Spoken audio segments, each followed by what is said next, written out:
si ves que hace falta, pero en principio no va a hacer falta. Ahora, bueno, ahora tenemos que bajarlo. El folio son las mismas preguntas que vamos a ver en el Kahoot, ¿vale? Porque vamos a hacer un recuento. ¿Estáis ya todos preparados? ¿Medio minuto más? No tienen ahí el link, ya pueden apuntarse. Ahí tenéis el número, si alguien queda desconectado o si está conectado todavía lo tenéis ahí abajo, ¿vale? Bueno, vamos a empezar ya, ¿vale? Allá lanzamos el Kahoot. Los que tengan el folio que vayan contestando también en el folio, por favor.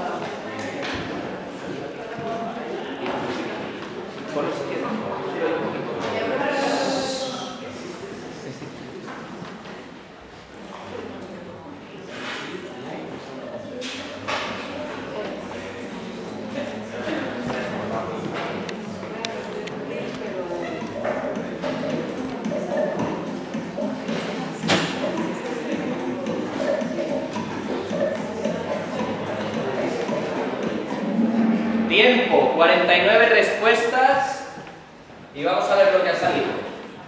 25 sí, sí es. 13 no es. Y 11 no sabe, no contesta. Pasamos a la siguiente pregunta.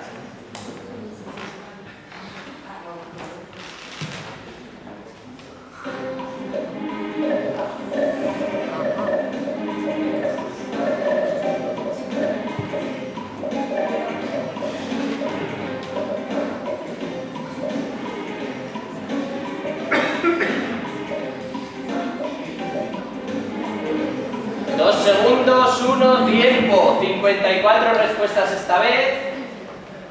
10 sí es. 36 no es.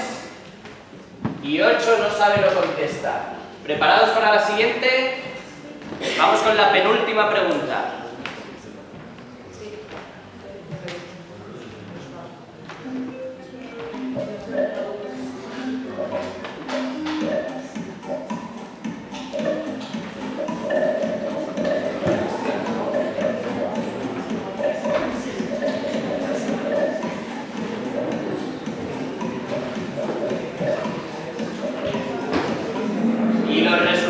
Son 22 sí es, 27 no es y 6 no sabe, no contesta.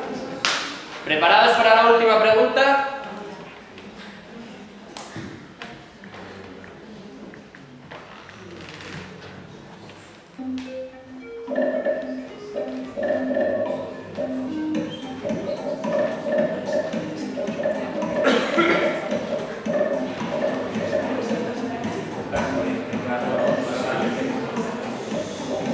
Segundos, 3, 2, 1 y los resultados finales son 14 sí es, 33 no es y 9 no sabe, no contesta. Bueno, pues ahora a todas las personas que hayan contestado en folio le pasaré a recoger los folios, pero ya vamos a empezar con el debate, ¿vale? Una vez que sabemos ya vuestras respuestas, lo que queremos con este debate es presentaros 3 opiniones diferentes, de Francisco José Salguero Lamillar, de María Márquez Guerrero y de Juan Pablo Mora Gutiérrez, profesores los 3 del Departamento de Lengua, y que por cierto también han sido mis profesores, todos ellos. Entonces, con sus opiniones vamos a comprobar si os consiguen convencer o no. Va a empezar Francisco José Salguero Lamillar, que es catedrático acreditado del área de Lingüística General, es claustral de la Universidad de Sevilla y además tengo el honor de que sea mi director de tesis. Todo tuyo. El honor es mío, porque lo Bien, bueno, yo voy a mantener la postura de que no existe tal cosa como el sexismo lingüístico y espero dar argumentos tengo, ¿verdad? Pero que estos argumentos sean convincentes. Aquellas personas que creen que sí existe sexismo en el lenguaje parten normalmente de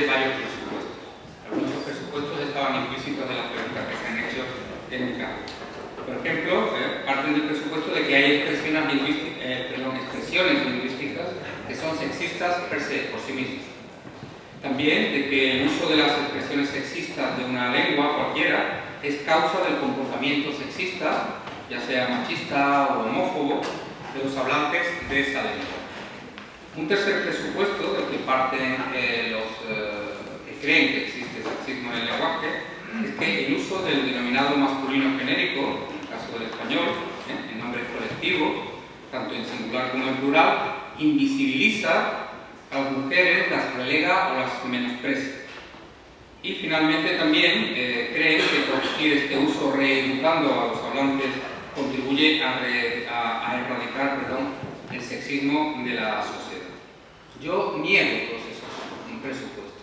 O sea, no creo que haya expresiones lingüísticas que sean sexistas por sí mismas. Creo que el uso de las expresiones sexistas no es causa del comportamiento sexista, sino que es más bien todo lo contrario, es expresión de pensamiento sexista, machista, homófobo, incluso podríamos incluir el racismo, ¿verdad? La xenofobia en este elenco, y no es la causa. El uso del masculino genérico no tiene absolutamente nada que ver con la discriminación o la invisibilización de la mujer, en el caso de la sociedad española, pero en ninguna otra sociedad donde se hable lenguas donde exista también la distinción de género, y daré algo sobre ello. Y finalmente creo que intentar corregir este uso no conduce absolutamente a nada, sino solamente a una manipulación de la opinión pública, que está muy bien descrita en los manuales de sociología y antropología, en los que se habla de cómo manipular a la opinión pública, infantilizándola y dirigiendo sus intereses hacia cuestiones que no son realmente los problemas que verdaderamente deberían de afectarle en un momento determinado. Mi tesis, cuando me falten pocos minutos, por favor, Diego. Mi tesis es que el género gramatical en español, en muchas lenguas, donde también existe distinción del género gramatical, no es una marca de distinción entre sexos y no está vinculado en absoluto con comportamientos machistas o pensamientos discriminatorios por sexo. ¿Qué son las marcas de género morfológicas en las lenguas donde existen estas marcas? Pues simplemente son elementos que ayudan a clasificar, a categorizar. En las lenguas donde hay marcas de género, estas marcas de género no siempre clasifican por género masculino y género femenino. Conocemos, todos ustedes conocen, lenguas donde existen otros géneros, por ejemplo el género neutro, pero en lenguas donde hay géneros no marcados con respecto al masculino y femenino, por ejemplo el género xeno, o incluso donde el género es una marca de animación o no animación, animado o no animado, humano o no humano, instrumental o no instrumental. Luego, las marcas de género no tienen una relación directa y necesaria con el sexo. Otra cosa es que como hablantes de una lengua donde tan solamente hay dos géneros, dos marcas de género, y que esas marcas de género se utilicen en todo el léxico, entre otras cosas para marcar la distinción de sexo, creamos ingenuamente que esto es así, pero no es así para nada, ni en la mayoría de las lenguas del mundo es así, ni siquiera la lengua española, puesto que las marcas de género en español no necesariamente marcan una distinción de sexo, como sabemos cuando usamos palabras de género masculino o femenino que no se refieren a entidades animadas o a entidades humanas, ¿de acuerdo? Por ejemplo, conceptos abstractos, objetos, etc. El origen del género, las marcas de género de las lenguas indoeuropeas, y podría dar una serie de datos técnicos, pero no lo voy a hacer. Primero porque creo que sería muy aburrido, segundo porque tendría que salir a pesar, no tengo tiempo. El origen de género, ¿verdad? La distinción de género en las lenguas indoeuropeas se encuentra, y eso está atestiguado en textos de hace 4.000 años, se encuentra en la distinción entre animado y no animado. Esta es la distinción principal. Ese es el paradigma, ese es el espacio de variación del género en las lenguas indoeuropeas, en el propio indoeuropeo. La distinción entre seres animados, seres humanos, animales, y seres no animados. ¿Por qué era importante esta distinción en esas lenguas? Pues probablemente porque es muy importante para establecer una distinción semántica fundamental a la hora de construir una oración y de interpretarla, que es la distinción entre agente y paciente. Quién actúa y quién no actúa en una determinada oración. De saber quién hace qué a quién. Eso es fundamental, como ustedes saben, para establecer las relaciones sintácticas dentro de una oración entre los diferentes argumentos que participan en esa oración. 10 minutos te quedan. Esa distinción entre animación y no animación da lugar, en la lengua latina en concreto, voy a ir ya directamente a la lengua española. La lengua latina, como ustedes saben también, es la lengua madre del español, es la lengua de la que proviene la lengua española tal y como lo hablamos actualmente. Da lugar a la distinción efectivamente entre femenino y masculino, da lugar a la distinción entre casos. A la primera declinación, que es fundamentalmente de palabras, sustantivos y adjetivos de género femenino, a la segunda declinación, que como ustedes saben también es una declinación donde hay palabras, fundamentalmente palabras de género masculino y de género neutro, a la tercera declinación, que es indistinta para el género, es decir, las palabras de la tercera declinación pueden ser tanto masculinas como femeninas, y luego hay dos declinaciones que habrán estudiado ustedes, que son excepcionales, porque son en realidad excepciones, la cuarta sobre la segunda declinación y la quinta sobre la tercera declinación. Lo importante es que hay un paradigma de tres declinaciones, en las que la tercera declinación no hace distinción de género y la segunda distinción es una declinación donde las palabras son tanto masculinas como neutras. Es decir, donde se establece el paradigma animado o no animado. Hay una primera declinación que sí es para palabras fundamentalmente femeninas, con lo cual el latín lo que hace es destacar, no invisibilizar, sino todo lo contrario, visibiliza aún más el femenino sobre una declinación donde hay tanto palabras masculinas como palabras neutras. El español, en la evolución del latín vulgar al español, se pierde el género neutro, como ustedes saben, quedan tan solo dos géneros, el femenino y el masculino. El masculino son palabras que provienen de esa segunda declinación, el femenino de la primera declinación, y por lo tanto queda, en el paradigma del español, queda la marca de agente pasivo, es decir, animado o no animado, por lo tanto, la no marca de género en el masculino, que proviene de esa segunda declinación del latín. Esa es la aplicación técnica, ¿de acuerdo? Esa es la explicación técnica. ¿Qué ocurre entonces? Que cuando los hablantes de español usamos palabras en masculino, si usamos una palabra genérica, por ejemplo, hablamos de los alumnos, ¿no? Decimos, el alumno que quiera aprobar debe escribir un trabajo y pasar un examen, para referirnos no solamente a alumnos de sexo masculino, sino también a alumnos de sexo femenino. ¿Estamos discriminando realmente? ¿O estamos simplemente haciendo uso de un paradigma que es antiguo, que es del que proviene la conciencia lingüística de los hablantes de las lenguas indoeuropeas? Si estuviésemos discriminando, podríamos pensar efectivamente, como hace la Junta, que cambiando ese uso, cambiaríamos también, por ejemplo, ciertos comportamientos machistas que existen.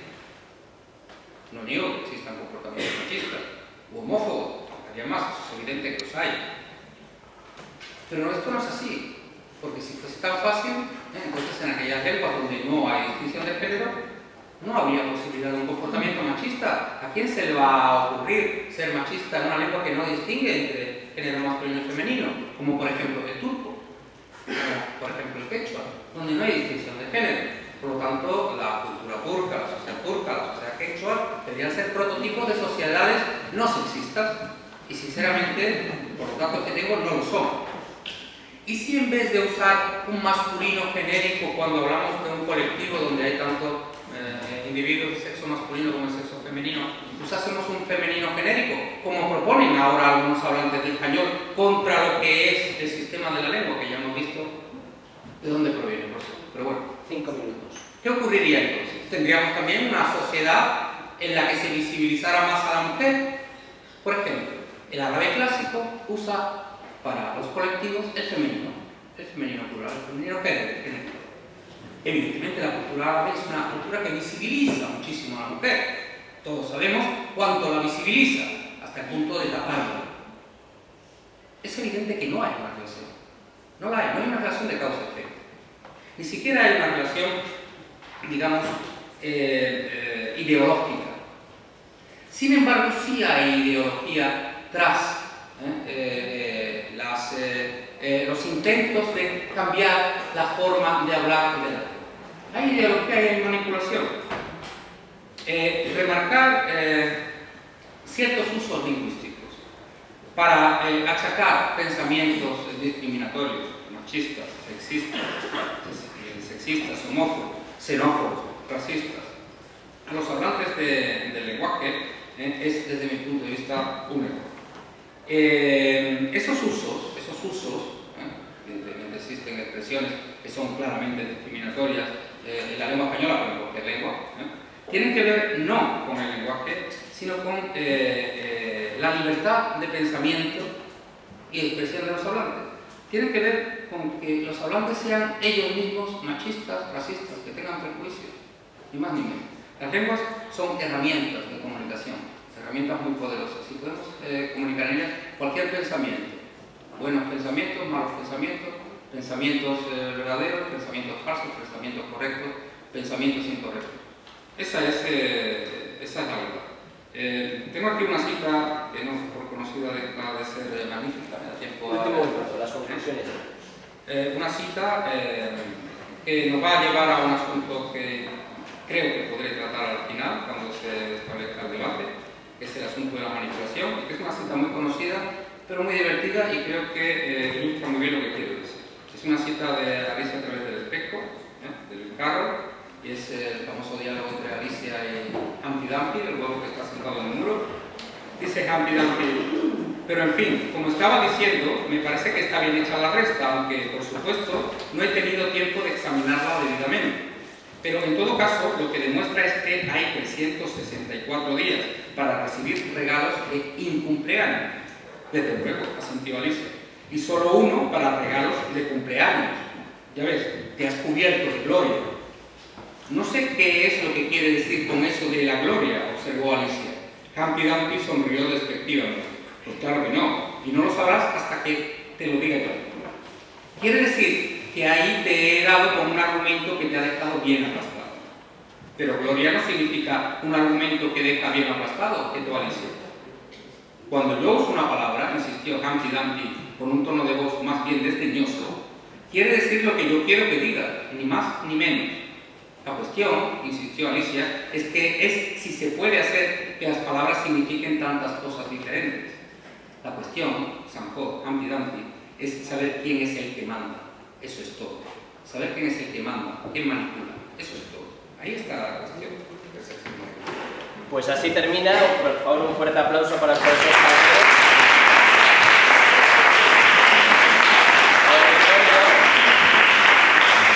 Os recuerdo el procedimiento. Cada uno de ellos que os va a presentar su postura. Las tres diferentes tienen 15 minutos para intentar convenceros.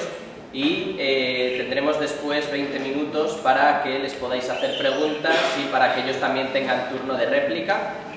Y ahora a continuación será María Márquez Guerrero, profesora de Lengua Española del Departamento de Lengua Española, Lingüística y Teoría de la Literatura, que además es especialista en este tema. De hecho ha publicado en el 2013 el libro Género Gramatical y Discurso Sexista, y personalmente tengo el honor de que sea compañera mía de despacho. Por cierto, también agradecer a todos los profesores del departamento que están aquí, y en especial al profesor Álvarez, que nos ha cedido su clase para este debate.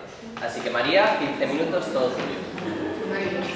Bueno, en primer lugar quiero darle las gracias a la área de lingüística y al profesor Juan Pablo Mora por invitarme a este debate, que me parece que da mucha vida a la actividad académica y que la hace como más apegada a la realidad, ¿no? Entonces es un honor para mí participar en él.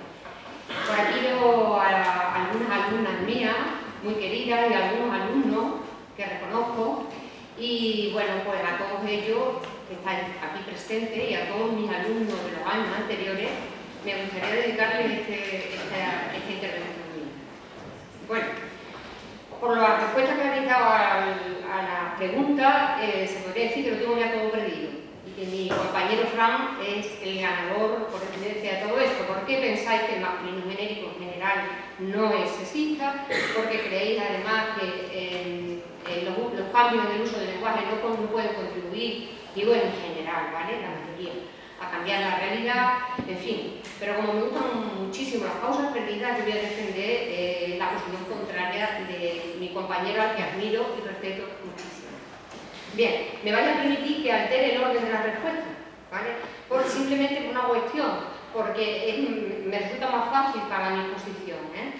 Bien, ¿en qué medida los cambios sociales, los cambios en el lenguaje pueden contribuir a que la sociedad sea más igualitaria? Bueno, pues en el artículo del profesor Ignacio Bosque, Sexismo lingüístico y visibilidad de la mujer, decía él que el propósito de las guías no podía ser más loable, que era contribuir a la emancipación de la mujer y que alcanzara la igualdad en todos los ámbitos.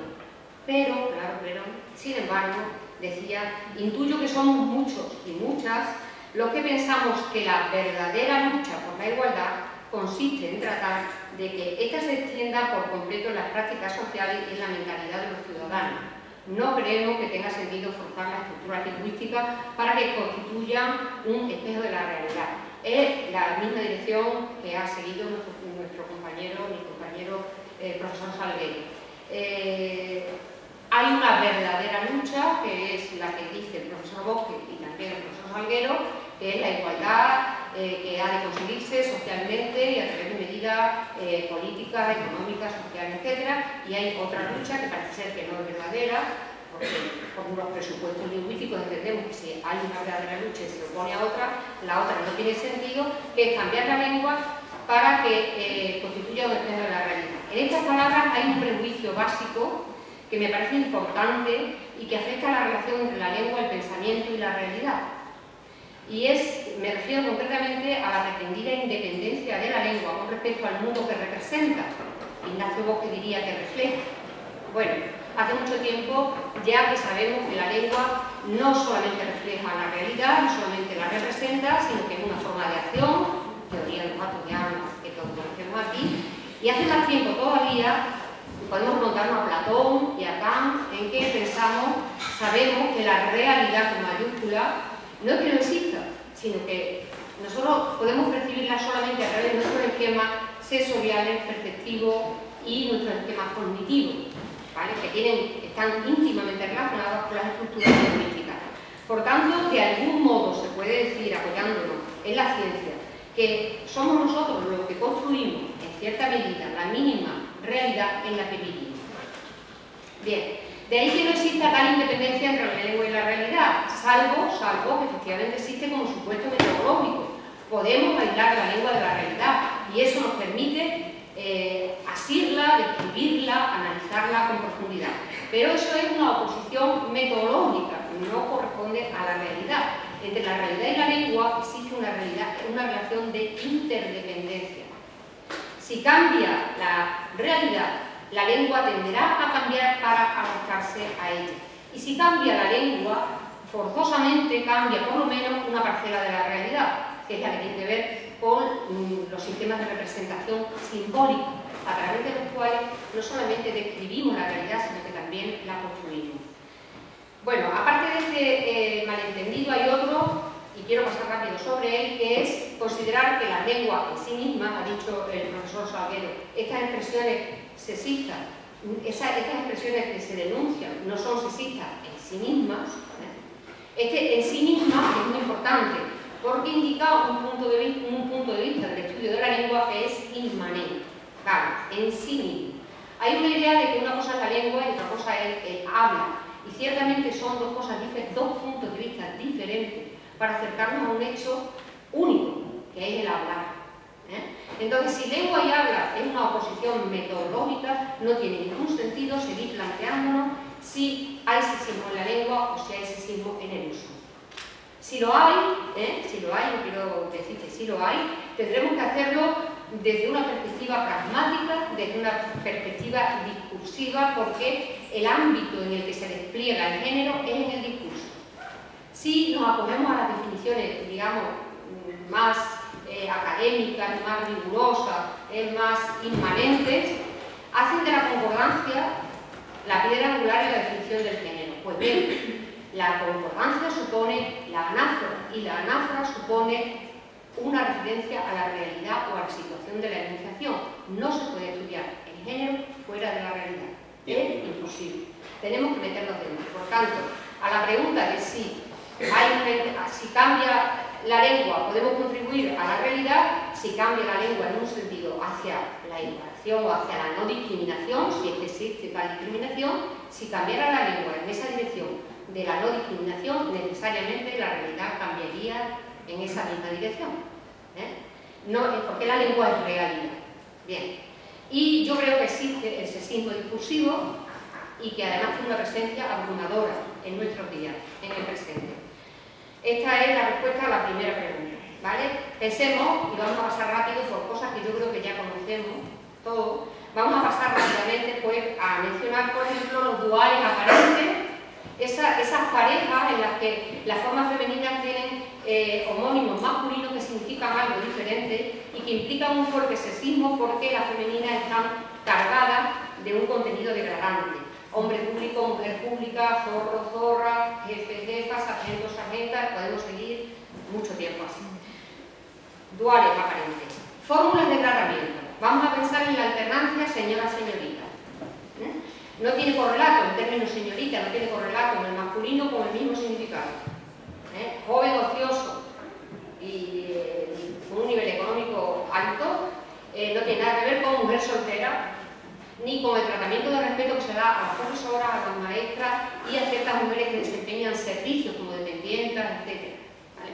No tiene nada que ver. Todas hemos escuchado la pregunta, seguro, muchas de vosotras, no porque sois muy jóvenes, pero a partir de cierta edad, todas escuchamos la pregunta, yo la he escuchado muchas veces, señora o señorita, preguntándome por mi estado civil, ¿vale? Cosa que a mí no me identifica en absoluto, porque creo que he pasado por casi todos los estados civiles, ¿bien? Entonces no me siento identificada con ninguno, ¿vale? Si es un tratamiento de respeto, todas nos lo merecemos, por eso siempre contesto ante esa pregunta, señora, por supuesto, porque lo somos todas. Es decir, si es una cuestión de respeto, todos nos lo merecemos. La denominación señorita, con este sentido, no es tan antigua, no es una cosa del pasado. Hace muy poco, hace unos días solamente ha aparecido utilizada por la fiscal en el caso de Rita Maestre, concejala y portavoz del Ayuntamiento de Madrid, donde la fiscala dice: es obvio que las señoritas están en su derecho de alardear de ser putas, libres, bolleras o lo que quieran ser, pero esa conducta realizada en el altar, espacio sagrado para los católicos, implica un ánimo evidente de ofender. Independientemente de que me parezca a mí, que no tiene ninguna importancia en este debate, la manifestación en concreto, yo lo voy a analizar desde el punto de vista lingüístico. Ahí hay un presupuesto, dicen que alardean de ser putas, libres, bolleras. Si buscamos alardear es presumir, es manifestar ostentosamente algo que se tiene o que se es. Luego la fiscal está haciendo ahí un insulto, es un presupuesto pero está insultando. Y además el término señorita está cargado de todas las connotaciones peyorativas y degradantes que ha podido tener en épocas muy oscuras.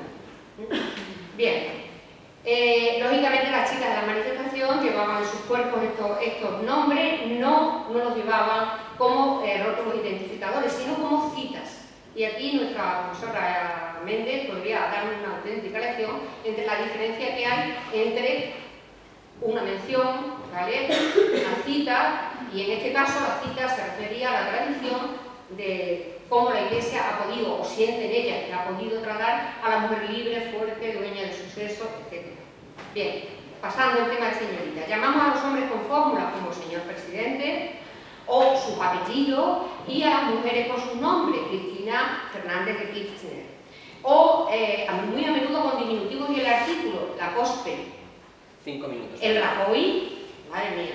En mi propio departamento es muy fácil, es muy frecuente escuchar a nuestros compañeros, pues, Narbona, Cano, ya os digo que es dificilísimo, por no decir imposible, oír Fuente, Méndez, Márquez, imposible. Estereotipos sobre cómo hablan las mujeres, es que no tengo tiempo.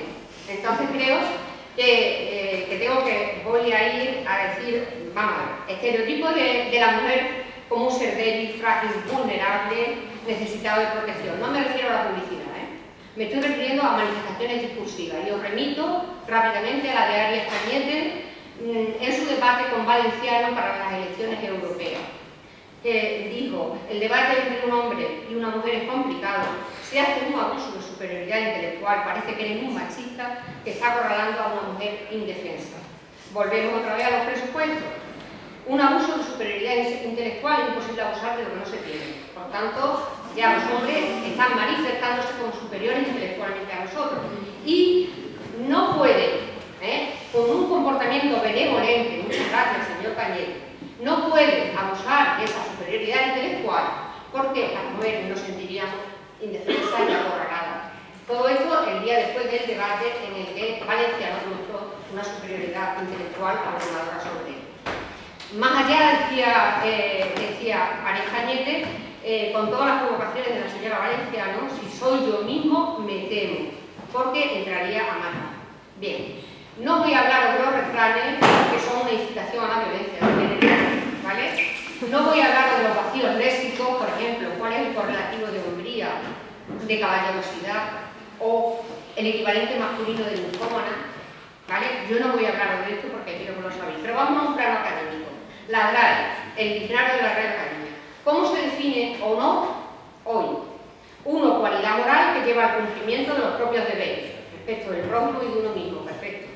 Gloria o buena reputación que siga la virtud, perfecto. Pero ojo, tercera acepción.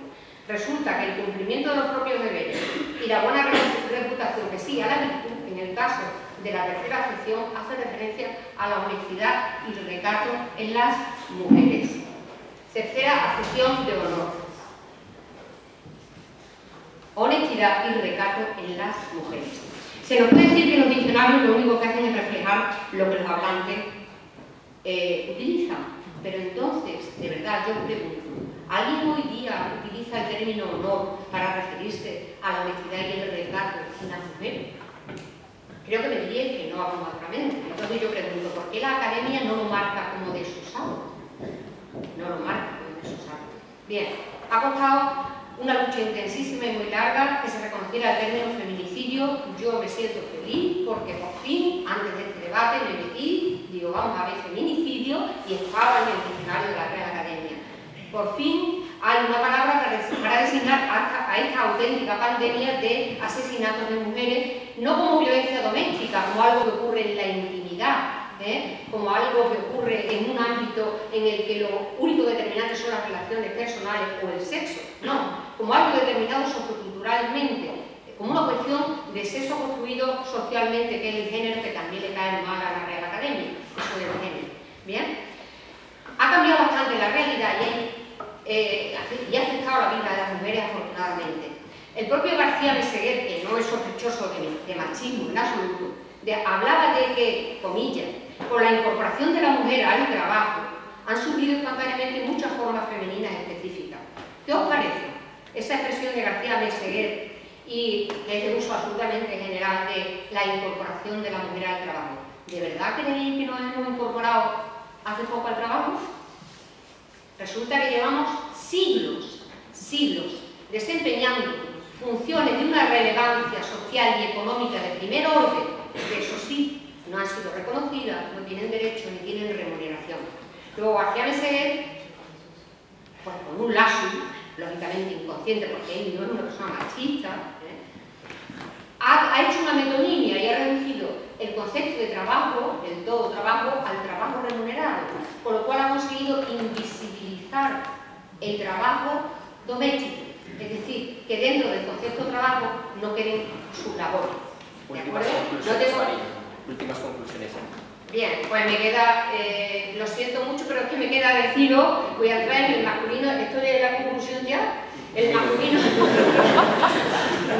es que queda lo más interesante. No, tenemos 20 minutos para réplica y preguntas. Es que queda lo más interesante. Ciertamente, el masculino, mi opinión sobre el masculino genérico, yo estoy a favor del masculino genérico siempre que no haya imprecisión en la asignación de la referencia.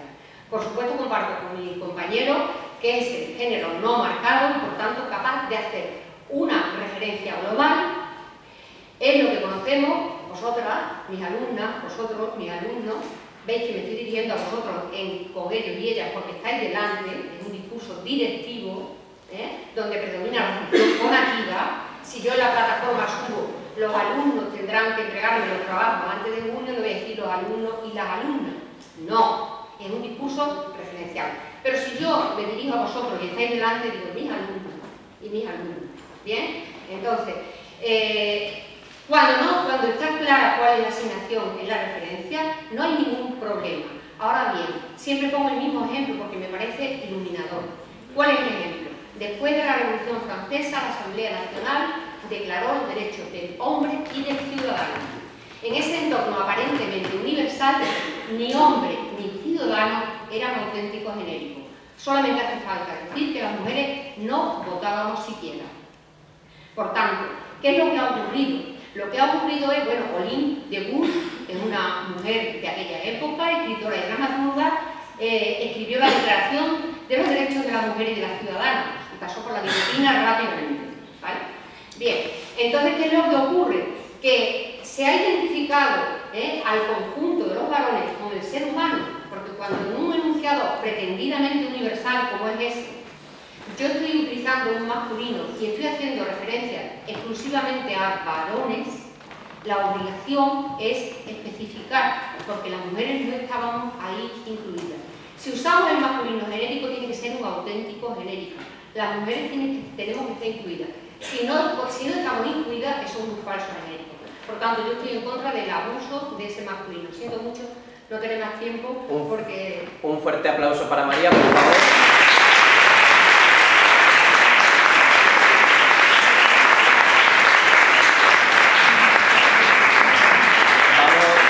Vamos a tener que hacer como en aquella gala de los Goya, en la que bajaban los micrófonos directamente, no, pero lo ha hecho muy bien María. Además, también deciros, porque se ha visto en muchas caras, asentían, otras no, luego va a haber turno de réplica, tanto para los ponentes como para vosotros, para que hagáis todas las preguntas.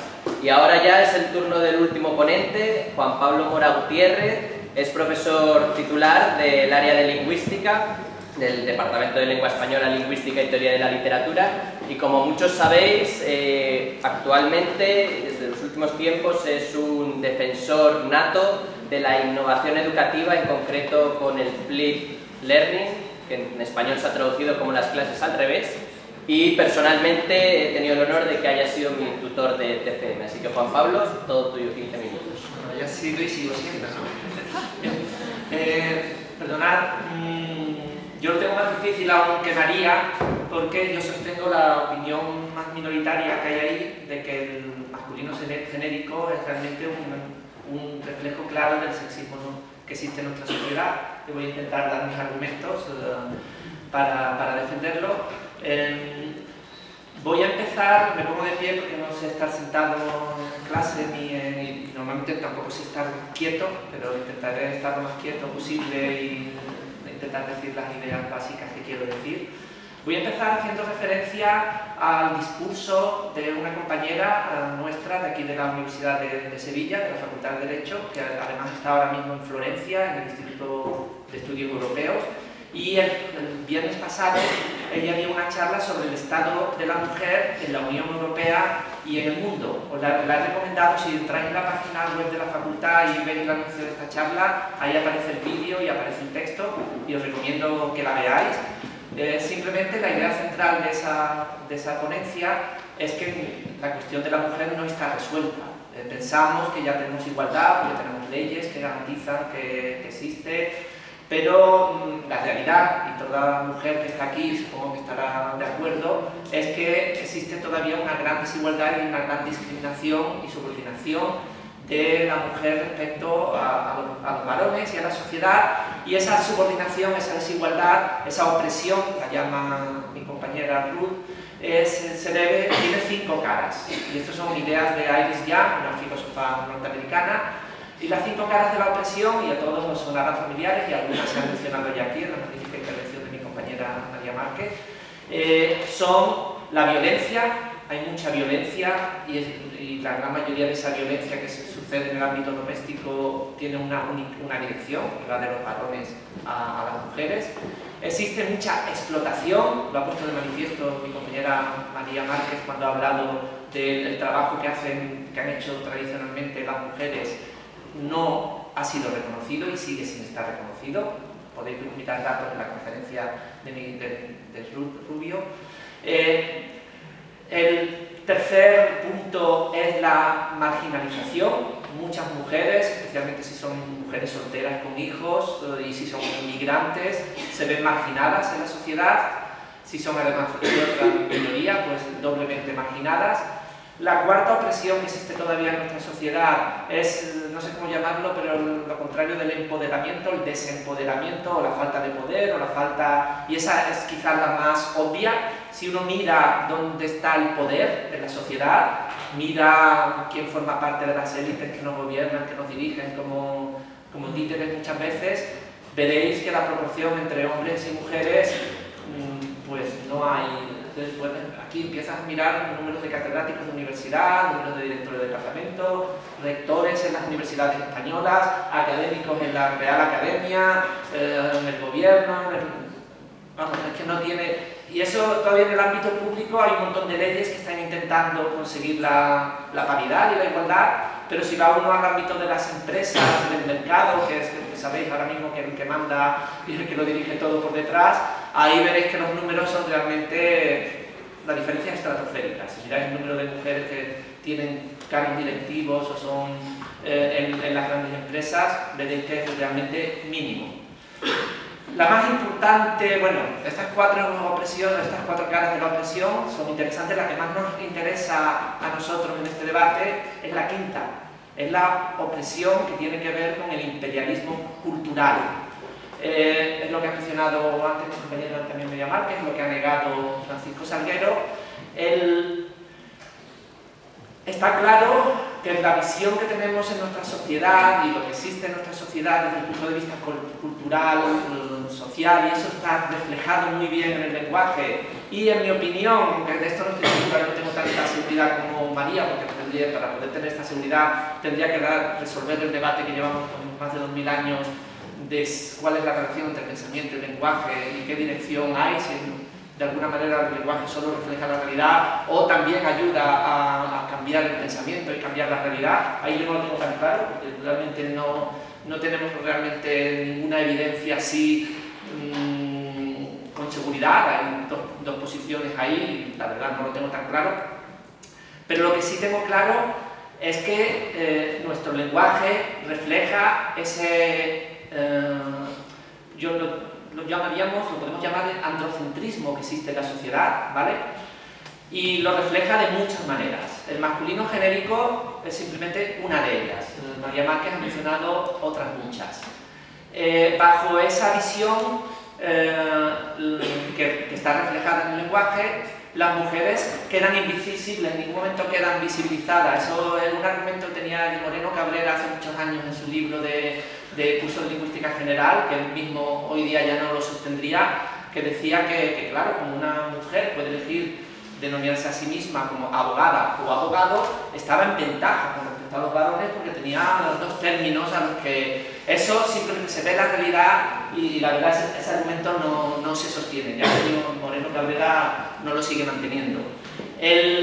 La realidad es que el masculino genérico lo que hace, y yo voy a dar aquí historias personales, un poco para yo creo que a través de historias, anécdotas, podemos entender mejor la realidad. Voy a contar dos historias. Una tiene que ver conmigo personalmente. Cuando yo estaba estudiando, yo estudiaba BUP, cuando existía el bachillerato unificado polivalente, creo que se llamaba, antes del POU. Yo estudiaba en un colegio aquí, de los Salesianos de la Trinidad, que en aquella época, esto era el principio de la transición, todavía éramos solo varones en clase hasta COU. En COU ya había la obligación de hacer coeducación, que hubiera también alumnas. Y recuerdo una clase de filosofía donde el profesor nos ponía a hacer debates, quizás de ahí saco yo los debates en mis clases, aunque yo a ese profesor lo odiaba a muerte. Y una de las cosas por las que lo odiaba a muerte es por esta anécdota que voy a contar ahora. Un día empezó a sacarnos a todos a la pizarra, todos, ya os digo, éramos todos varones, nos empezó a sacar diciendo la siguiente a la pizarra. Y entonces teníamos que hacer una tarea, no recuerdo, pero toda la hora de clase la pasamos así, ¿no? La siguiente a la pizarra, la siguiente a la pizarra, la siguiente a la pizarra, la siguiente a la pizarra. Y yo cada vez estaba más cabreado, porque claro, un adolescente lo que tiene asociado con el femenino y lo femenino es las ideas que están en la sociedad, ¿no? Si miráis en internet correr como una niña o pelear como una niña.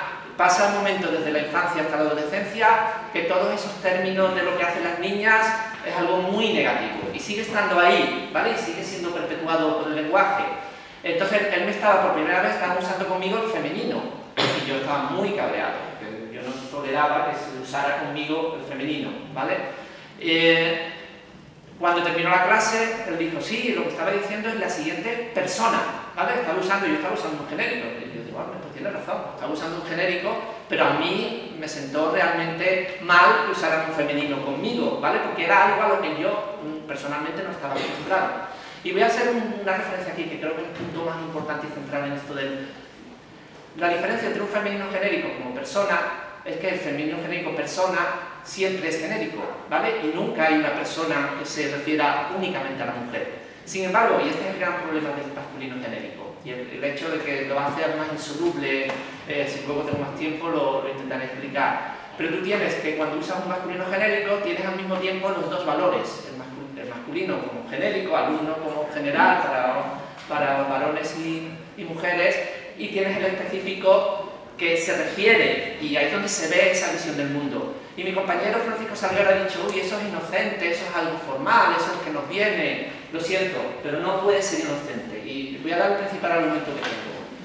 Si uno va lengua tras lengua, tras lengua, tras lengua, tras lengua, de las que tienen la distinción masculino y femenino, y donde masculino se asocia a los varones y femenino se asocia a las mujeres, si fuera inocente y fuera simplemente una cosa formal, uno esperaría, como has dicho bien, hay lenguas que usan el femenino como genérico. Pero por favor, cuéntamelas, ¿cuántas son las lenguas que usan el femenino como genérico? Te sobrarán dedos de las dos manos, ¿vale? Creo que han descubierto como 7. Si uno mira de todas esas lenguas que usan el masculino como genérico y donde se hace la asociación y se da esta visión androcéntrica del mundo, te encuentras docenas y docenas y docenas y docenas de lenguas. Con lo cual, y te digo aún más, has dicho, hay lenguas como el turco, yo te añado también el chino, que no tienen género, porque es una lengua analítica, no hace ni género ni número, y por lo tanto diría uno, uy, pues es que el chino no es una sociedad sexista, y todos sabemos que es una sociedad sexista. El chino no lo tienen en la lengua oral, pero en cuanto han podido en la lengua escrita, ahí lo tienen perfectamente también los caracteres chinos, el carácter cuando hay grupos de varones y mujeres, usan los caracteres masculinos para el genérico, ¿vale? Con lo cual, eso te está indicando que no hay un uso inocente de ese masculino genérico. Y también en otro sentido, en chino los caracteres, cuando repites varias veces los caracteres femeninos, casi siempre todos son cosas negativas, ¿vale?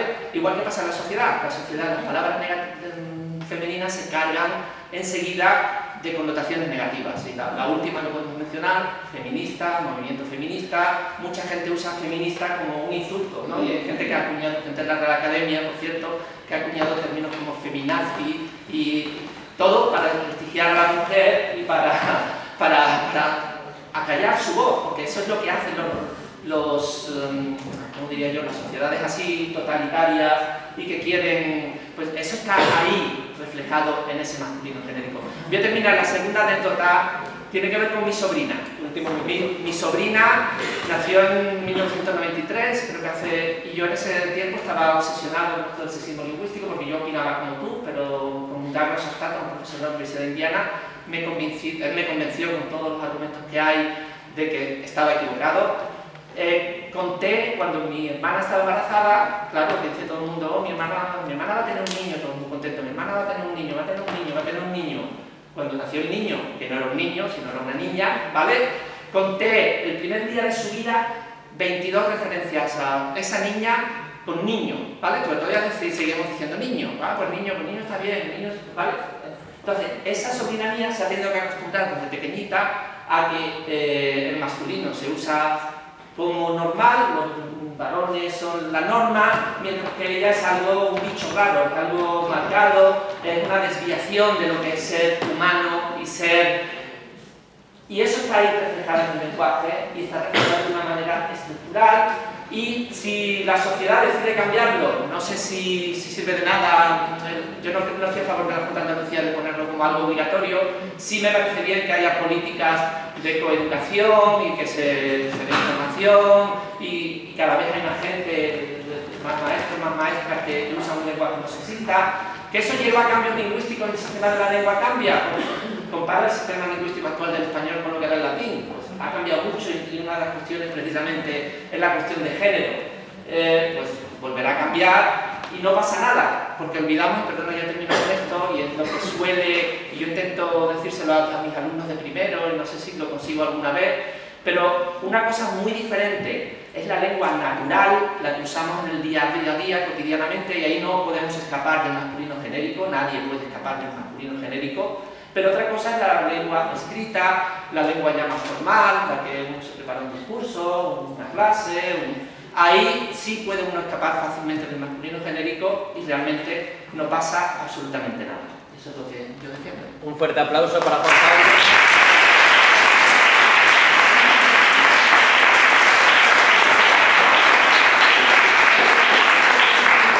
Como habéis podido observar, se me han escapado un poquito de los 15 minutos estipulados, pero bueno, lo han hecho muy bien. Si habéis observado, tenemos tres posturas, algo tienen en común y es que los tres lo han hecho muy bien, pero si os dais cuenta, cada uno desde su visión. Ahora es vuestro turno, queremos que participéis, que preguntéis, que os posicionéis si queréis. Os pido que levantéis la mano y también que me digáis a quién os queréis dirigir, si os queréis dirigir a alguien en concreto. Y también, como ha sido el más aludido el profesor Salguero, si quiere responder también habrá turno de réplicas para ellos, si quieren alguna. Así que por favor, ¿hay alguna pregunta que quiera romper el hielo? Adelante. Si te diriges a alguien en concreto para... Bueno, es al profesor Mora. O sea, según lo que me has contado, yo me siento que me reduzco a una letra. O sea, mi personalidad se reduce al empleo del término a para expresión y ya no me siento una letra para nada. O sea, yo siempre al término genérico me siento totalmente identificada. Si dice la señora o yo qué sé, la alumna, es como que está remarcando un grupo social.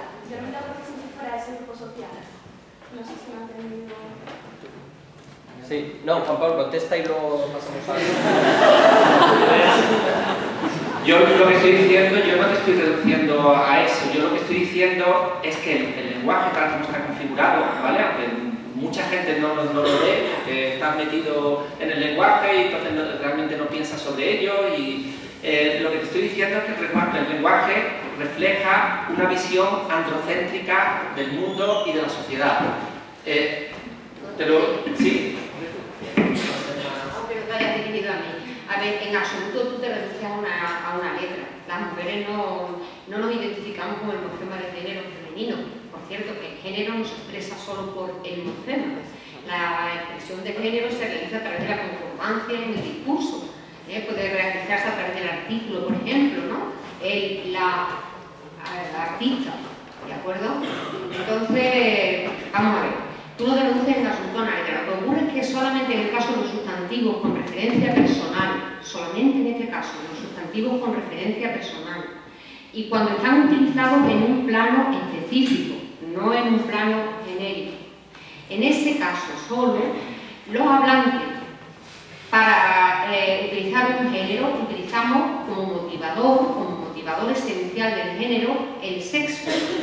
Ojo, no el sexo biológico, sino el sexo como sustancia lingüística, sustancia de pensamiento conformada lingüísticamente. Quiero decir con esto que cuando encontramos en un plano específico a un sustantivo que tiene un referente personal y ese personal es concreto, identificable, por tanto es una mujer, tiene sexo, ¿vale? La entendemos como mujer. Nosotros en nuestra lengua tendemos a adaptar solamente en el caso de esos sustantivos el género al sexo. Es decir, entonces, simplemente lo que es violento, por ejemplo, para mí, es que cuando pido un certificado en los exámenes para mis alumnas y mis alumnos, ¿vale?, que quieren que les diga que han estado allí, pues ponga firma del profesor. Y yo digo, ole, Ahora resulta que mis pasos suenan a hombre, como decía Derna. No cuesta mucho poner, cuando estamos hablando, ahí no se conoce a quién va dirigido, pero si es una persona concreta, sí sabemos que el referente va a ser un referente personal y por tanto sexual. En ese caso concreto, en el que se dirige a una persona concreta y en ese plano específico, ¿qué trabajo cuesta decir el, la, profesor? Bueno, y estamos todos ahí. Tenemos más preguntas. Espera, voy a hacer un momento rápido. El segundo argumento así grande que tengo es que esa A está, y te voy a dar un ejemplo. Hasta hace muy poco en la Real Academia, por ejemplo, alcaldesa era la mujer del alcalde, ¿vale? Y el alcalde era el que mandaba, ¿bien? Ahora, afortunadamente, tenemos la sociedad cambiado, tenemos alcaldesas que son las que mandan, pero a su marido nunca lo van a llamar alcalde, ¿vale? Toma nota de eso, piensa sobre eso. Eso está en nuestra Constitución además. Tenemos reyes, tenemos rey, tenemos reina. La reina es la mujer del rey hoy día, ¿vale? Cuando su hija, si llega a ser reina alguna vez, se convierta en reina, a su marido no lo puedes llamar rey. Piensa por qué. ¿Vale? ¿Tenemos otra pregunta por allí? Sí, hola. Soy alumna de primero, o sea, de análisis, o sea, de análisis lingüística, no sé, profesores, por la circunstancia, profesor Christopher, varios de los que están aquí, entonces, vamos, mi visión es muy limitada, como podéis entender, pero sí que me llama la atención que precisamente por el orden que ha seguido la dinámica del curso de la exposición de lingüística, fue el profesor Saldero como una introducción general, luego dimos fonética con el profesor Vidal, de morfología con el profesor Juan Pablo, hasta que finalmente hemos llegado a la práctica, a la parte de sintaxis luego y finalmente gramática con el profesor Cristo, y es ahí donde llego a la conclusión de que nos sirve a nivel práctico, ¿no? De lo que es un gramático, de que nos sirve el significado semántico de las palabras que al fin y al cabo vienen de la práctica morfológica, ¿no? Niño, niña, significa niño, una persona pequeña, masculina, y niña, una persona pequeña, femenina. Si al final lo que importa para la comunicación es la intención. Entonces, el debate me parece desde el punto de vista intelectual muy interesante, pero desde el punto de vista práctico, que al fin y al cabo es la lengua para su uso en la vida práctica, ya sea a nivel de cultura y de expresión de estudio profundo, o de literatura, o lo que es la comunicación en la charla cotidiana, o lo que estamos haciendo aquí hoy, cuando en el fondo lo que además teniendo en cuenta el principio de cooperación, ¿no? Que está en la base de toda comunicación, que es que muchas veces no repetimos porque como sería romper la masa de cantidad, acabamos de decir alumnas y alumnos, si es que la intención es referirnos a todo lo que estamos aquí, o profesor o profesora, cuando la intención de decir el parte, entonces un poco es entender la intención, inferirla y decir que necesito incluirla, no porque diga A o digo A, entonces ¿qué pasa? ¿Sabes? Entonces me parece un poco de relación con la introducción que había hecho en el debate que ha hecho el compañero, de hasta qué punto esto es como desviar la atención, y este tipo de debates son muy interesantes, hasta qué punto estamos nosotros también contribuyendo a desviar la atención, dándole la importancia cuando, no sé, como la buena intención de entender al otro, de lo que realmente quiere decir, Para los tres. Bueno, no hay ninguna pregunta. Una reflexión. Tengo que responder. Responded los tres, si podéis. Brevemente, estoy totalmente de acuerdo contigo. Lo importante, efectivamente, en la comunicación humana es la atribución de intenciones. Evidentemente, las lenguas son sistemas de símbolos muy complejos y además esos símbolos están gramaticalizados. Y tanto la simbolización como la gramaticalización están dirigidas a que la atribución de intenciones comunicativas sea lo más correcta posible, lo más fácil posible por parte de los participantes en el diálogo, los participantes en la conversación. Evidentemente no atribuimos las mismas intenciones. Por ejemplo, yo no le puedo atribuir las mismas intenciones al profesor Mora o a la profesora Márquez cuando defienden que efectivamente hay sexismo en el lenguaje y que hay expresiones lingüísticas que son origen de comportamientos machistas, a pesar de que yo estoy convencido de lo contrario, pero esas cosas que les atribuyo como profesionales del lenguaje y de la lingüística que reflexionan sobre este tema no pueden ser las mismas que les atribuyo, por ejemplo, a los políticos que dictan normas y reglas que lo que pretenden es manipular a la opinión pública mediante la reeducación en la escuela, siguiendo unas normas que sinceramente recuerdan mucho a Newspeak, a la neolengua que describe George Orwell en 1984. Se puede hacer una fácil relación con una argumentación, que además la tengo escrita, no la voy a hacer ahora porque creo que no hay tiempo, pero se puede establecer exactamente los pasos que llevan de una cosa a la otra, que llevan de una norma como la que acaba de dictar la Junta de Andalucía a la policía del pensamiento. Es muy fácil, muy fácil. Bueno, vamos. Digo, esto ya de la policía del pensamiento, vamos. Me parece muy interesante tu reflexión, porque efectivamente sitúa exactamente el ámbito en el que tiene que desarrollarse el estudio del género, que es el pragmático. Y efectivamente en la pragmática es esencial la intención, y es esencial el contexto. Y entendemos por contexto, no hace falta decirlo aquí, no la mesa, la silla y las personas que estamos, sino el contexto cognitivo, lo que está en la mente de los hablantes. Y obviamente la necesidad de utilizar un desdoble o una repetición va a estar solamente, en mi caso, en mi posición, solamente está en función de que no haya claridad y precisión en la referencia. Es decir, el problema del lenguaje sexista es un problema de anomalía por ambigüedad, ¿vale? De anomalía por ambigüedad. Quiere decir, verá, y vamos a la vida práctica, que es la que te gusta a ti y a mí. Si vamos a poner un anuncio y vamos a decir que se convocan ocasiones a profesores, no hace falta decir profesores y profesoras. ¿Por qué? Porque ese sustantivo remite a un dominio cognitivo en el que para todos los hablantes es evidente que estamos incluidos todos. ¿Por qué? Porque tenemos la experiencia cultural y tenemos en nuestro contexto esa inclusión. No hace falta para nada. Entonces sería un sustantivo que obedecería al principio de accesibilidad mixta máxima. Calero, una profesora de la Universidad de Córdoba, ha establecido esa diferencia, Calero y otras personas, entre sustantivos que llevan a un dominio de mixto, de accesibilidad mixta máximo, y otros que no lo llevan. Es decir, que si tú quieres poner un anuncio, se necesitan bomberos, te conviene poner bomberos y bomberas.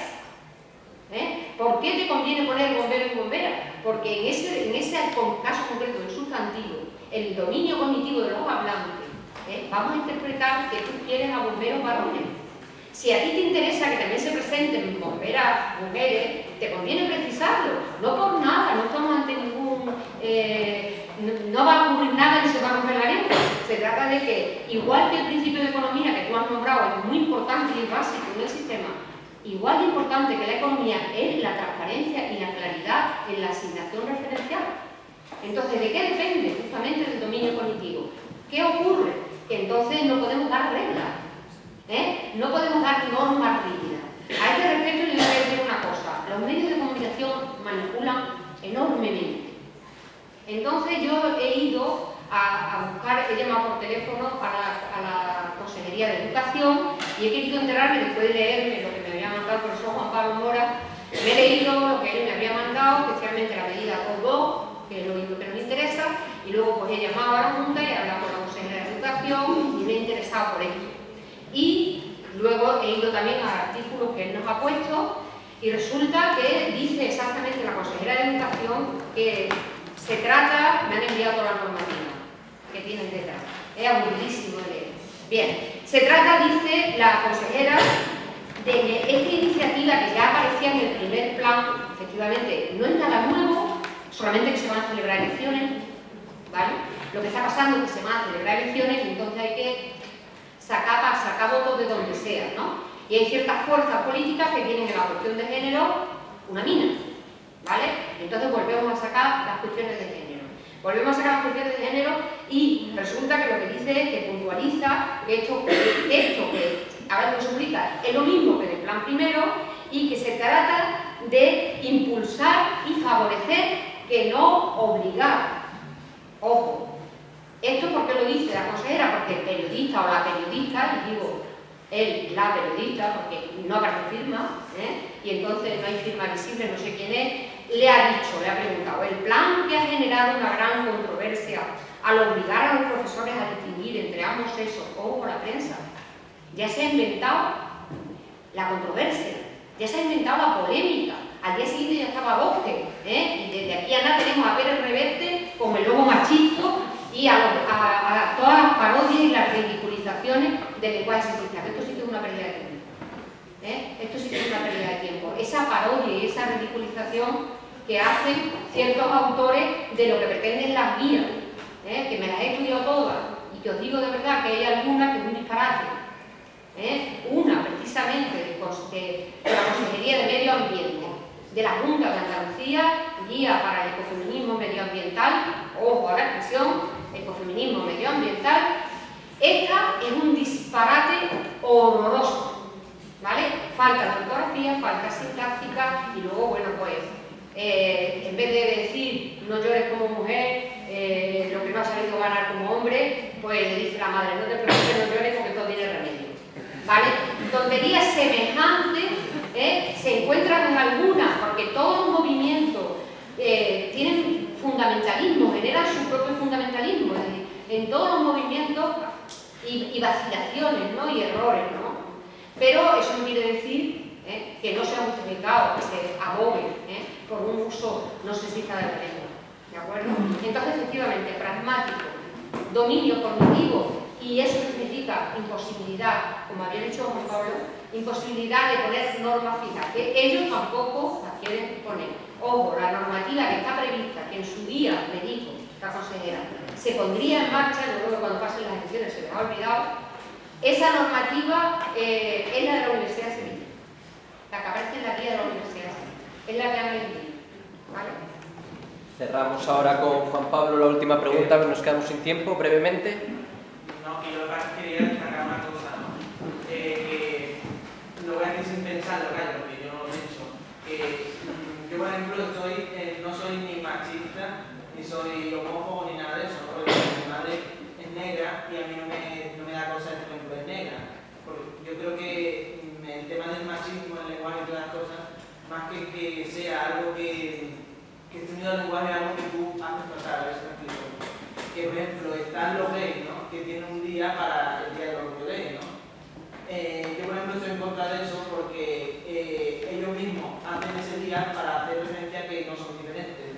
Pero al hacer ese día están diciendo, mira, tenemos un día de nosotros, yupi, somos diferentes. O sea, es como en ese sentido es así el machismo, ¿no?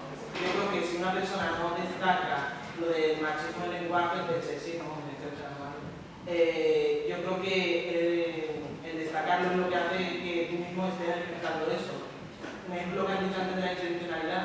Hay muchas personas aquí, mujeres que no creen que exista sexismo en el lenguaje, pero hay otras que sí, y eso es porque le están dando importancia. Si tú destacas algo porque es diferente, como nosotros somos diferentes, nosotros es que al final te acabamos viendo diferente, y eso acaba evolucionando de forma diferente. Por lo tanto, yo creo que la lengua debe dejar que evolucione y la sociedad se vuelve menos machista, pues evolucionará y cambiarán cosas. Pero si tú lo que haces es destacarlo, tú estás imponiendo, estás marcando que eres diferente. Tú no tienes por qué, yo no lo creo, vamos. Y luego está otra cuestión que es la invadiría Juan Pablo, que no quiero ofender, ¿verdad? Pero es que yo recuerdo que en una clase me dijo que los hombres acaparaban, 2 o 3 hombres acaparaban información en una clase de muchas mujeres, ¿no? Que nosotros contestábamos mucho. Y no sé, a mí me he fijado hoy, y he fijado, por ejemplo, que todas las que han hablado, de las que me han hablado han sido mujeres. Y yo me pregunto si de verdad, le dirigirán todas las preguntas, dirigidas a todos, si de verdad es cierto eso, porque no sé. Mira, muy importante, ella quiere decir algo. Si no, viene la siguiente clase. Sí, pero a ver, yo quería, por un lado, bueno, que pues sabe que me conoce perfectamente y sabe que yo sí soy un poquito de la que utiliza el femenino siempre que puede, completamente el clavísimo. Y bueno, en plan, a ver, yo estoy de acuerdo con las explicaciones de la profesora María, pero es verdad que con el tema del feminismo genérico estoy más en sintonía con el profesor Juan Pablo. Pero simplemente yo quería analizar un par de cosas sobre las cosas que han dicho. A mí me parece muy importante que estemos atacando la cuestión a nivel lingüístico, pero me parece que es un tema que siempre, o sea, que exige una transversalidad, que hay que echar cuenta también de los estudios de género, de los estudios de otras áreas, que enriquecen ese debate, porque al ser una cuestión, aunque a mí mucha gente me vaya a odiar ahora mismo por lo que voy a decir y tal, pero es una cuestión más allá, es una cuestión política, es una cuestión de unos principios y de una lucha. Entonces hay que un poco tocar todos los campos, la antropología, sobre todo, ¿no?, la historia, me parece que enriquece. Y vale, o sea, yo por ejemplo, una de las cosas que más nerviosa me pone a la hora de dirigirme a alguien en el patrocinio genérico es, también porque yo tengo un poco más de formación de género con una persona, es que yo me siento, o sea, yo no sé, la persona a la que yo estoy hablando, yo no sé con qué identidad de género se siente identificada. O sea, yo, por ver a una persona que físicamente es mujer, yo no sé si esa persona se siente mujer o si se siente hombre. Entonces, a mí me parece que para construir feminismo, el lenguaje es necesario y que estas cosas son las que un poco lo van a dificultar. Y respecto a lo de la cultura que comentó el profesor Salguero, a ver que sí que en general es así, pero también existe mucho estudio de mujeres o sea, que son musulmanas y que luchan por el feminismo desde su realidad propia del mundo musulmán. Y no sé, en plan, creo que por eso me está diciendo que hay que interesarse un poco también por otras áreas, porque existe también una cierta lucha ahí, existe datos que a veces no se tienen. O sea, yo es que hace poco fui a una charla sobre el género en diferentes etnias y tal, ¿sabes? Descubrí cosas pues, que yo no sabía, y muchas veces como las generalidades es lo que tenemos en la televisión todos los días, pero también es un punto sacable, estarían sacando los discursos que hay detrás y que otros discursos que hay que están invisibilizados, ¿no? Y respecto a lo de la neolengua, a mí es que me preocupan más las neolenguas que hay. O sea, a mí me preocupa más que pongan el telediario y hablen de realidades económicas y políticas y la persona que te está dando, o sea, el periodista o la periodista, se invente un término nuevo para hacerlo menos dañino o para dividirlo más en la lengua de todos los días. A mí eso me parece mucho más, ¿no? Y ya no termina, bueno, antes de hacer una pregunta, que eso sí es una pregunta, antes de hacer una pregunta, explicarle al compañero que el día del orgullo gay, o sea, básicamente por un poco así, que sé que es una cosa que mucha gente tiene en la cabeza y no es un día para decir que guay somos o para decir que... Y no existe esa cosa de no, es que para normalizarme, ahora me estoy distinguiendo, no es realmente así. El Día del Orgullo Gay viene a partir de una revuelta que hubo en Estados Unidos por opresión hacia las personas homosexuales, a partir de las cuales se obtuvo unos reconocimientos. Entonces, es igual que el Día de los Trabajadores. Es un día que representa una lucha y algo que se consiguió con esa lucha. No es simplemente decir, es una cuestión política más allá. Y ya después mi pregunta es una cosa que siempre alguna vez me puede decir algo. Una pregunta que siempre he tenido es, con el tema del masculino genérico. Yo que no soy especialista en latín, entonces por eso no. Pero hay una cuestión que es la de que existiera un término para hombre como humanidad y un término para hombre como persona del sexo masculino, y como el término que se refería a humanidad se ha incluido en cierto modo el que caracterizaba sobre el género y se ha incluido todo el mundo. Es decir, ahora hombre como humanidad también es hombre como persona de sexo masculino. Entonces, sí, te voy a intentar contestar eso muy rápidamente. Eso pasa normalmente. Mira una palabra como guy del inglés, que originariamente era guy, era un nombre propio de varón, ¿vale? Que fue el terrorista este que el 5 de noviembre quiso borrar el Parlamento británico en 1605, creo que fue. Eso pasó a ser el muñequito como nuestros Judas o los Judas, estos que queman en ciertos pueblos y demás, que todos los niños británicos quemaban, ¿vale? Y eso entonces gay pasó a ser varón, ¿vale? Pero hoy día ese varón se ha convertido en genérico, y si miras en Estados Unidos, el you guys se usa. Entonces eso suele suceder, las cosas que son específicamente masculinas se convierten en genérico. Nunca vas a ver que una cosa femenina se convierta en genérico, por toda esta idea que hemos estado hablando, porque, y contestando a Dayamo, yo intenté decirlo en clase, y además tenéis la grabación y podéis cronometrar, es que la percepción en la sociedad que es que las mujeres hablan mucho y son las que más hablan, pero si uno se va a la investigación y ves los ámbitos públicos, los ámbitos de poder, en los espacios públicos, ves que es justo lo contrario, son los varones los que normalmente monopolizan la voz y hay muchas investigaciones hechas sobre esto, ¿vale? Y por último, contesto a ella y con esto quiero terminar. El problema son las trampas que nos pone el lenguaje. Yo estuve una vez en una conferencia donde un conferenciante, un catedrático de economía, era una inauguración oficial del curso en la Universidad de Huelva, está publicada, se puede ver. Todo el rato estaba hablando de los empresarios. Yo, mi primera atribución, la intención que tenía este hombre era hablar de hombres y mujeres, ¿vale? Pero por lo que ha dicho María, tenemos asociar a empresarios más bien a varones, ¿vale? Pues este señor, en una de las últimas frases de su conferencia, dijo: a los empresarios los odian los sindicatos, los odian el gobierno, los odian hasta sus mujeres. ¡Pluf! Se me cayó todo. Y esas son las trampas que nos pone el lenguaje. Dejó de ser empresario genérico y pasó a ser específico.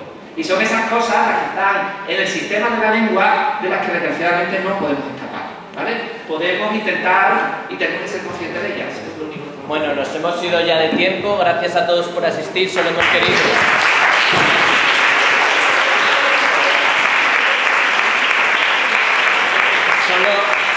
hemos querido ofreceros el abanico y ahora vosotros decidís, y estoy seguro que los tres ponentes tienen su despacho y sus emails abiertos para lo que queráis. A la 1 tenemos un vídeo sobre la labor de los lingüistas de campo que van a intentar